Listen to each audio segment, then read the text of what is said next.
Hi, everyone. This is Aaron, and you are listening to Walnut Notes, the official podcast for the members and friends of FCBC Walnut. I'm one of the teachers for 11th and 12th grade Sunday school, and due to COVID 19, we moved our Sunday school class online. We shared a devotion with our students, and I would also love to share it with you, our podcast listeners. So, for this episode of the podcast, we're going to hear a devotion from Sunday school teacher Jon Ng. And actually, if you're going to join us via video, you'll see John appear on your screen as we saved a recording from our meeting. I'll put a link to the video in the show notes. Thanks for listening. A couple weeks ago, Aaron tasked some of us to do a devotional, and I had just decided to draw from my own devotions, which I've been reading through the book of, well, I've been reading through the Old Testament, but I just happened to be in the First Samuel. And around that time that he asked, something that one of the passages actually stuck with me and has continued to stick with me for the past week. So basically, today's devotional is going to come from 1 Samuel 30. Let me just read a quick two verses. 1 Samuel 30, verse 21. Then David came to the 200 men who had been too exhausted to follow David and who had been left at the brook Bezor. And they went out to meet David and to meet the people who were with him. And when David came near to the people, he greeted them. So a little background of basically what's going on is David had, I guess, David's wives. He had two wives at the time. He wasn't king yet, but he was running from Saul. The two wives were situated in a city called Ziklag, and Philistines had actually gone in, plundered the city, taken all of the women, taken all of the children, and basically all the people were really pissed off at David to the point that they were going to stone him. So David and the men of Israel, or not all of the men of Israel, but the men who are with him, decided to pursue the enemies, the Philistines. And so as they went down, 200 people got exhausted. I don't really know what the distance is, but I would probably be very exhausted too. And so those people who were left at the brook Bezor, they decided to stay because they just couldn't go on any further. Now, at this point, the attack didn't happen yet. Israel did not attack the Philistines yet. It was just that during the pursuit, as they were going down after them, they got tired. Hence, physical condition is very important when you're attacking anybody, right? So 400 men, so 600 people were with David.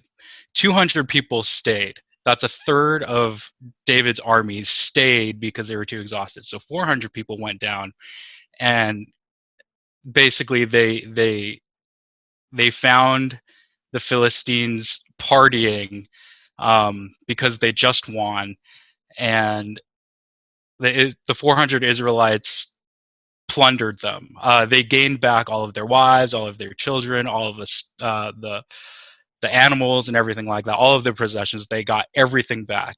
And even to the point where in verse 19 of 1 Samuel 30 it says, nothing was missing, whether small or great, sons or daughters, spoil or anything that had been taken. David brought back all. So that's pretty amazing if you think about it, because if you take a city, there's so many possessions that you can bring back.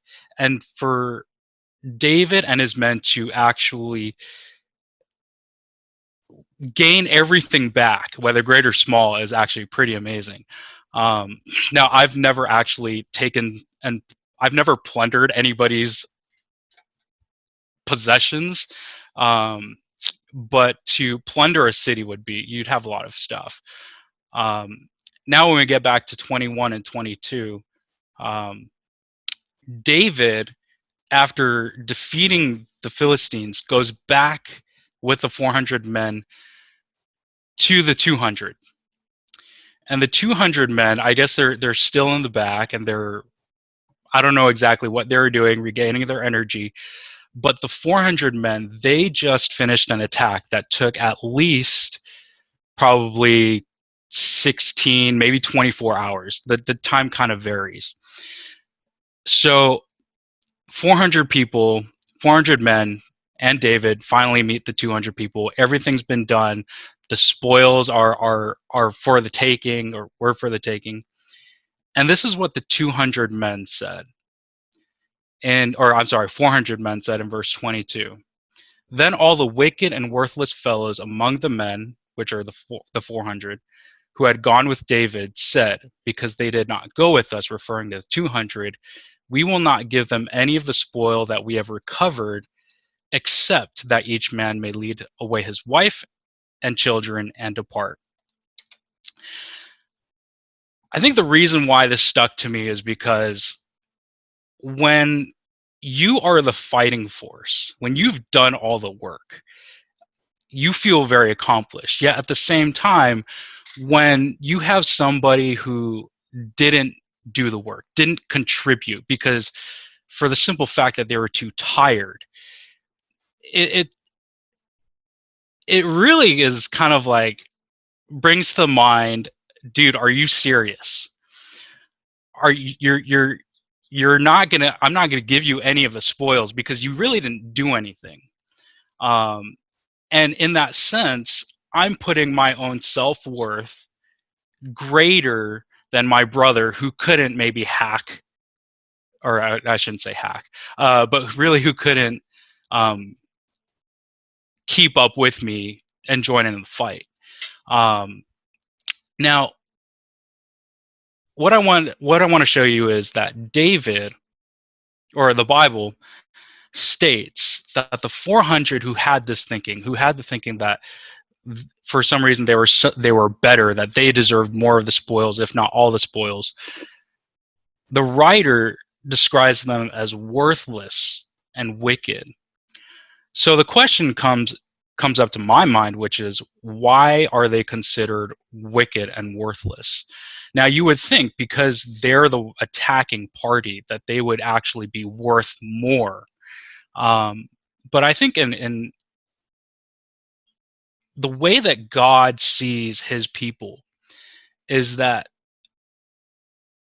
one, no one is really worthless.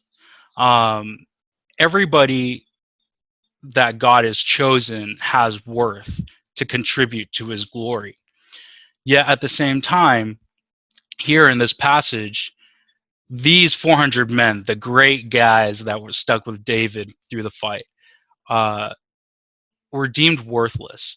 And I think that they were deemed worthless because they took God out of the picture. They forgot that it was God who really delivered the Israelites from the enemies and also gave the enemies into their hands.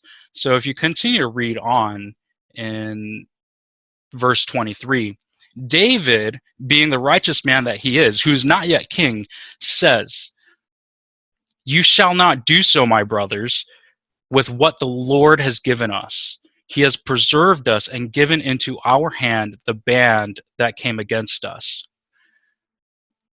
Skipping down a little bit, or we'll just read on. Who would listen to you in this matter? For as his share is who goes down into battle, so shall his share be who stays by the baggage.